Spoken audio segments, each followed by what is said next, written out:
जड़ चेतन गुण दोषमय विश्व कीन करता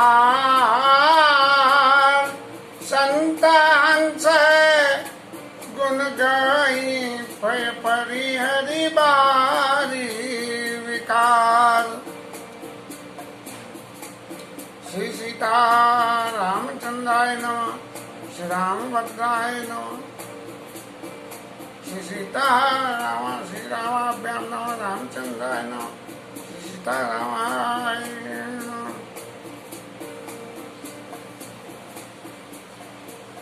कल के विश्राम में जड़ चेतन गुण दोषमय विश्वकीन करताल संत हंस गुण ग्रही पे परिहरि बारी विकार। इस पर विश्राम हुआ था और इस विश्राम के उपरांत अब जब आज चित्त में विचार करा तो जिस रफ्तार से जिससे हम चल रहे हैं तो वो राम कथा तो कम हो रही है लेकिन लौकिक कथा ज्यादा हो रही है। इस लौकिक कथा में गुण दोषों की विवेचना करते हुए भी 2 दिन हो गए तो चित्त में ऐसा समझ में आया कि मूल में लौकिक जगत की जो बातें वो तो हो चुकी और इन सब के उपरांत अब भगवान के नाम की वंदना से कथा शुरू करें जिससे कि हम जल्दी रामचरित्र के ऊपर में आगे बढ़ सके। इसी मंशा से जड़ चेतन गुण दोष में विश्व कीन करतार संत हंस गुण गाही पे परिहरि बार विकार। ये संसार की जितनी भी कथाएं हैं ये सारी कथाओं में गुण और दोष निरंतर हमें मिलते रहेंगे लेकिन यदि हम संत बनना चाहें तो संत रूपी जो हंस हैं वो पानी रूपी विकार को छोड़ के पानी रूपी दोषों को छोड़ के शुद्ध दूध पी जाती हैं और विकारों को छोड़ देते हैं। ऐसे ही राम जी अगर कृपा कर दें तो हम अपने जीवन में भी इन्हीं विकारों को छोड़ के और राम नाम के गुणों का वर्णन करने लगूं। अब बीच में जो और सांसारिक बातों में किस किस की कृपा गोस्वामी जी को और चाहिए थी उन सब की वंदना करी वो सब लौकिक बातें हैं लेकिन आखिर में जाके वंदना करने में उन्होंने क्यों विबुध विप्रबुध चरण बंदिकाऊं कर जोर होई प्रसन्न पूर्वऊ सकल और मंजू मनोरथ मोर। सारी वंदनाओं करने के बाद अब जो कोई भी बच गया कौन कौन बच गए बोले विबुध देवता ब्राह्मण और विबुध विप्र ब्राह्मण और बुद्धिमान लोग और घृ गोचर घृ नवग्रह जैसे होते हैं क्या कहते हैं नवग्रह ग्रह शांत कराते हैं ना सर्वे ग्रह शांति का वंतु ये नवग्रह। अब इन समूह की वंदना करके कहते हैं विबुध विप्र बुध ग्रह चरण बंद कहूँ कर जोर। उनके चरणों की वंदना भी करता हूँ और उनके हाथ भी जोड़ता हूँ और क्या कहता हूँ हो ही प्रसन्न आप सब लोग मेरे ऊपर प्रसन्न होके और मेरा जो मनोरथ है इस मनोरथ को हो ही प्रसन्न पूर्व सकल मंजू मनोरथ मोर मेरे सुंदर मनोरथ की पूर्ति करें। अब मनोरथ की पूर्ति के लिए अब जब विबुध विप्र और ग्रह चरण ग्रह और इन सबकी वंदना करने के बाद में जो अब भगवान के पार्षद हैं जो भगवान की सेवा में रहते हैं उन सब की वंदना होगी और वंदना होने के बाद में फिर भगवान के नाम की वंदना परिजन की वंदना, फिर कथा आगे बढ़ेगी। एक बार रामायण का पाठ करें। पुनः बंदऊं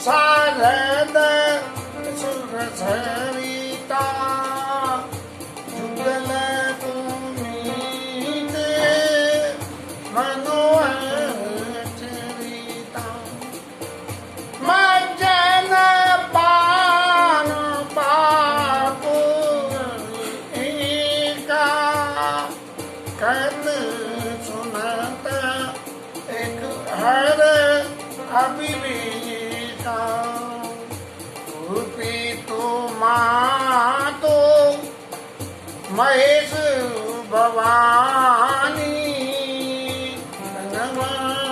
दीन बंधु दीन दानी सेवक स्वामी सखा प्रिय के नित सब कलि बिलोक जगित हरि गिरजा सावर मंत जाल तिन जा अन मिलिया कर अर्थ जाऊ भगत प्रभाव महेश प्रताप सोमेश मोहि पर अनुकूला करई कृपा मुद मंगल मूला मेरी शिवा पाई बसाओ भगत राम चरित चित छाऊ पंडित मोर शिव कृपा विवादी शशि समाज मिली मन हो सुरादी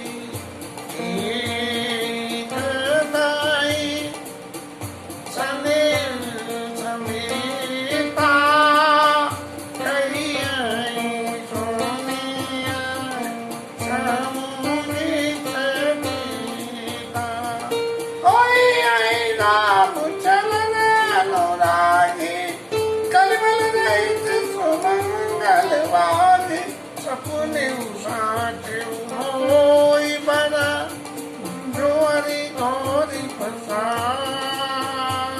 तो सबा भाषा बनी प्रभाव पुण्य बंदऊं शारद सुरसरिता गंगा जी की वंदना करी। कैसे? शारदा की वंदना करी जो सरिता के समान है, सरस्वती जी की वंदना। जुगल पुनीत मनोहर चरिता गंगा जी और शारदा माँ, ये दोनों के दोनों पुनीत है और इनका चरित्र बड़ा मनोहर है। इनके चरित्र को मनोहरता है जिसे सुनने में आनंद होता है। मज्जन पान पाप हरे का, गंगा जी में मज्जन स्नान करने से पाप हर लेता है। और कहत सुनत एक हर विवेका, सरस्वती मैया के यदि गुणों के हम गान करें तो हमारे सरस्वती का ध्यान करें तो हमारे जो है चित्त के अविवेक की हमारी कहना चाहिए अज्ञानता का नाश होता है। गुरु पितु मातो महेश भवानी प्रणवं दीन बंधु दीन दानी। अब शंकर जी और माँ पार्वती को अपने माता और पिता मान के उनकी वंदना करते हैं। और प्रणवं दीन बंधु दीन दानी, जो ऐसे दानी है कि हर वक्त ही कुछ ना हर दिन देते रहते हैं, कोई समय कोई नहीं है, और तीनों के बंधु हैं, ऐसों को मैं प्रणाम करता हूँ। सेवक स्वामी सखा सी अपीलिए, वो सीता जी के पति रामचंद्र जी के सेवक भी हैं, उनके स्वामी भी हैं और उनके मित्र भी हैं। अब ये तीन रिश्ते एक साथ में जुड़ रहे हैं, सेवक, स्वामी और सखा। ये तीन रिश्तों का आपस में जुड़ना क्या संभव है? ये संभव नहीं है। ये संभव सिर्फ वही हो सकता है जब इनके तीनों रिश्तों के बीच में कोई एक ऐसा लिंक हो, जिस लिंक के से एक ऐसा क्लू हो जिससे कि कोई न कोई कार्यवाही, एक व्यक्ति की कार्यवाही दूसरे के बिना अधूरी रह जाए। जब ये स्थिति होती है तब तीन रिश्ते मिलकर एक हो जाते हैं। अब जैसे विष्णु भगवान को, ब्रह्मा जी को सृष्टि, विष्णु जी को पालन और भोले बाबा को संहार। अब ब्रह्मा जी ने सृष्टि कर दी, विष्णु भगवान पालन कर रहे हैं। भगवान राम प्रत्यक्ष में विष्णु भगवान के अवतार हैं, नाम बदला है उन्होंने, देह रखी है इसलिए नाम बदला है। जब तक वो देव देह में थे तब तक वो विष्णु ही थे, लेकिन जब देह बदली तो राम बने, फिर देह बदली तो कृष्ण बने, फिर देह बदली तो कुछ और बने। ऐसे 24 अवतारों में भगवान के अवतार हुए, जिन अवतारों में जब जब देह बनी तब तक जो है उनके नाम बने गए। तो भगवान विष्णु जो है पालन करते हैं और शंकर जी संहार करते हैं। अब यदि शंकर जी संहार न करें तो विष्णु भगवान तो पालते पालते पागल हो जाएं, और ब्रह्मा बाबा को तो कोई मतलब नहीं है। उनका तो एक ही काम है कि जो आदेश हो गया वो काम करना, इससे आगे सोचना ही नहीं कि उसका परिणाम क्या होगा। तो ये जो ब्रह्मा जी की लीला है और विष्णु जी की लीला और शंकर भगवान की लीला, तो विष्णु जी और शंकर भगवान की जो लीला है ये आपस में ऐसी जुड़ी हुई है कि एक के बिना नहीं। तो सेवक स्वामी सखा से पीछे, इसलिए सेवक भी है क्योंकि एक दूसरे का काम करते हैं। बोले ये क्या है कि मैंने पालन करा, बोले तुम अभी ने मिटा दो। हाँ, और स्वामी कैसे हैं कि शंकर जी कहते हैं कि ब्रह्मा जी ने इतने बना दिए तो इनका पालन कर देना, सेवक स्वामी। और सखा कैसे है कि एक दूसरे की साधना करते हैं। राम जी जो है शंकर जी का ध्यान करते हैं और शंकर जी राम जी को नहीं सिर्फ समान प्रिय मोरे और अस प्रतीत तजौ जनि भोरे। भगवान राम ने कौन सा कही थी? नारद जी से। नारद जी को जब वो हुआ, उन्होंने जो कोई भी लीला करी आगे आई, और उस लीला के बाद नारद जी ने भला बुरा कहा तो का मुनि मिटे पाप किन मेरे। नारद जी ने कहा मेरे पाप कैसे मिटेंगे? तो उन्होंने जपो जाई शंकर सतनामा होइए हृदय तो विश्रामा। शंकर जी के सत नामों का जप करो तो आपके हृदय में तुरंत विश्राम हो जाएगा। और अस्पर्तीत संयोग जनी मोरे, को नहीं सिर्फ समान प्रिय मोरे। तो मैं इस प्रतीत को कभी भूलना मती कि इस बात पे कभी अविश्वास मत करना कि मेरे लिए सबसे ज़्यादा प्रिय शिव जी हैं, इनके बराबर प्रिय दूसरा कोई नहीं है। असुर मई दर बिछड़ो जाई, अब तक तुम्हें माया नहीं रही, ऐसा समझ के पृथ्वी को जाकर विचरण करो और अब आपको माया नहीं सताएगी। तो शंकर जी राम जी का ध्यान करते हैं, राम जी शंकर जी का ध्यान करते हैं, इसलिए दोनों सखाएं स्वामी है और सेवक है। तीनों जो है रिश्तेदारी इनके संग निर्वाह हो रही है। कल विलोक वो शंकर जी को फिर एग्जैक्ट के गुणों की विवेचना करते हुए कहा कि कल विलोक जग हित हरि गिरजा। गिरजा के पति ने इस कलयुग को विलोक के क्या सावर मंत्र जाल तिन सर्जा। एक सावर मंत्र कौन सा है ही? हाँ, है ही क्ली चामुंडाई विच्छे, एक सावर मंत्र है। इस मंत्र का अर्थ तो मुझे भी नहीं मालूम है और इसके शब्द ऐसे हैं कि जिनका आपस में कोई मिलते ही नहीं है, और इनका अर्थ क्या है ये भी नहीं है। लेकिन इस मंत्र को जपने से प्रकट प्रभाव सिद्धि मिलती है, और शंकर भगवान इस बात की गवाही है कि आप अगर इस मंत्र को जपो तो आपको सिद्धि मिल जाएगी। ऐसे साबर मंत्र से प्रसन्न होने वाले महेश जी, हे शंकर जी, मेरे ऊपर अनुकूलो सो उमेश मोहि पर अनुकूला, करें कथा मुद मंगल मूला।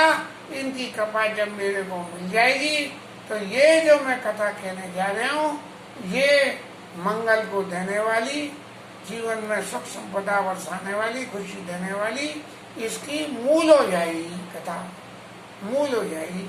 कि जो इस कथा को आधार से चलेगा तो वो जो है उसके जीवन में सुख संपन्नता होगी।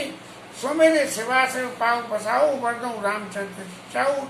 अब मुझे इनकी वंदना करने के बाद अपने चित्त में ऐसा भरोसा होने लगा कि मेरे ऊपर उनकी कृपा मुझे निश्चय रूप से ही मिलेगी।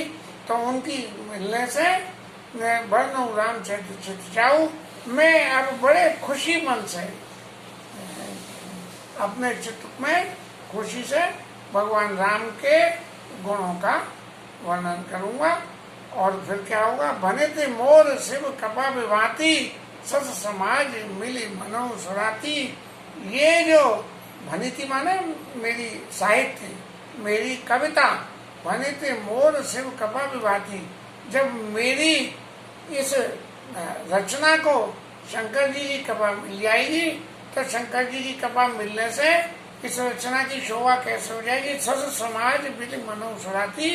जैसे रात के समय जब अंधेरा होता है तो उसकी अपनी शोभा होती है, लेकिन अंधेरे में जब चंद्रमा हो गया है तो उस चंद्रमा से जो रात्रि की शोभा होती है, ऐसे ही मेरी इस कथा की, इस चरित्र की, इस ग्रंथ की, इस रचना की जो शोभा ऐसे हो जाएगी जब शंकर जी रूपी चंद्रमा उसके ऊपर कृपा करेगा, प्रकट हो जाएगा, तो इसकी भी कदर हो जाएगी। रात्रि का अंधकार मिट जाता है, ऐसे ही मेरी कथा की भी कदर हो जाएगी। जे कथई सने समेता, और कहिए सुनिए समुची सचेता। ये मेरी इस कथा को जो कहेगा उसमें हम शामिल हो गए, और सुनेगा उसमें भी हो गए, और समझेगा सो अब तक समझते रहे हैं। लेकिन सचेत होकर सुननी, जागरूकता से, ये समझ के कि ये नहीं कि तोता रतन की तरह से हम तो अब तक तोता रतन के से पाठ करते रहे, और तोता रतन के से पाठ करते करते रामचरितमानस में बहुत कुछ ऐसी व्याख्याएं मिल गई जिन्हें देख के ये ठाकुर जी की कृपा में मन कर आया कि लाओ जितनी जो है व्याख्याएं मिली है तुम्हें सुनने को, समझने को, या अंतर मन से या ठाकुर जी की कृपा से, तो उन्हें इसमें कहने का, रिकॉर्ड करने का, यूट्यूब पे अपलोड करने का प्रयास करो। क्योंकि ऐसा होने से कथा तो अमर है ही पहले से, लेकिन इस कथा को जो गाने कहने वाला है उसकी कुछ न कुछ तो बरकत हो ही जाएगी, और उसी बरकत से यदि गोविंद ने कृपा कर दी तो ये जीवन उद्धार हो जाएगा। और यही राम चरण अनुरागी, और कलिमल रहित तो सुमंगल भागी। जो ऐसे इस कथा को सुने के समय सुनेंगे, स्नेह के साथ कहेंगे, सुनेंगे और समझेंगे, तो क्या होगा, वो राम, भगवान राम के चरणों में उनका अनुराग पैदा हो जाएगा, और सारे कल के मल मूल उनके सब मिट जाएंगे। कलमल रहे तो सुमंगल भागी, सुमंगलों के सुमंगल उनको मिल जाएंगे, उनके जीवन में मंगल ही मंगल होगा। सबने साचे मोई पर जो हर घोर बसाऊ, तो पुरो हो जो कहूँ सब भाषा बने प्रभाव। यदि स्वप्न में भी और या साचे हकीकत में भी, स्वप्न में भी और हकीकत में भी, सपने साचे ऊपर जो हरि गौर बसाऊ। भगवान शंकर की और पार्वती जी की कृपा है तो क्या, तो बोलो हो जो कहूँ सब भाषा बनित प्रभाव। तो मैंने जो कुछ भी कहा है वो जो मेरी साहित्य रचना की भाषा है और जो मेरा रचा हुआ ये साहित्य है, तो वो जो है ना भाषा ध्वनित प्रभाव, तो जो मैंने इसमें जो भी कुछ लिखा है वो सब सच होगा। अब रामचरित्र के लिखने में ऐसी पूरी गुंजाइश हो सकती है, क्योंकि साहित्य की रचना करने के लिए कुछ काल्पनिक कल्पना बहुत जरूरी हो जाती है। साहित्य का सृजन हमेशा अतिशयोक्ति के संग ही होता है। कुछ बातें ऐसी होती हैं जो हकीकत होती हैं, लेकिन कुछ बातें उस साहित्य को प्रभावी बनाने के लिए भी कहनी पड़ती हैं, और कहनी पड़ने के लिए ये वक्ता की या साहित्य की रचना करने वाले की अपनी भावना होती है, जिस भावना से वो प्रेरित होके, जैसे कि एक आदमी से कही जाए कि भाई इस रसगुल्ले के मिठास का वर्णन करो, और 3-4 आदमियों ने खाए रसगुल्ले, तो वो उस मिठास का वर्णन करने में जो वर्णन होगा वो 3 तरह का हो जाएगा। अब जब वो 3 तरह का वर्णन हो गया और कोई चौथा आदमी उसको सुन रहा है, तो बोले वो तो ये कह रहा है कि रसगुल्ला ऐसा मीठा है, तुम कह रही हो ऐसा मीठा है, वो कह रहा है ऐसा है, तो हकीकत में मीठा कैसा है? तो उस पर गोस्वामी जी कहते हैं, एक सपने उसाचे मोई पर जो हरि घोर पसाओ, तो बुरो हो जो कहूँ सब भाषा ध्वनित प्रभाव। मेरे साहित्य की वजह से जो कुछ भी मैं कह रहा हूँ वो सच हो जाएगा। अब सरस्वत ठाकुर जी के प्रति तो भाववश से भगवान सुख निदान करना भवन, भगवान तो है ही भाव के वशीभूत होके। जब हम भाव के वशीभूत हो जाते हैं तो भाव के वशीभूत होके हमें क्या क्या दिखने लगता है कि हमारे घर में जो है आज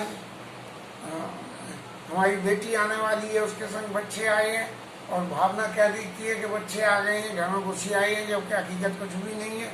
तो ये ऐसी भावना होती है। तो ऐसे ही जब जो हरि गौर पसाऊ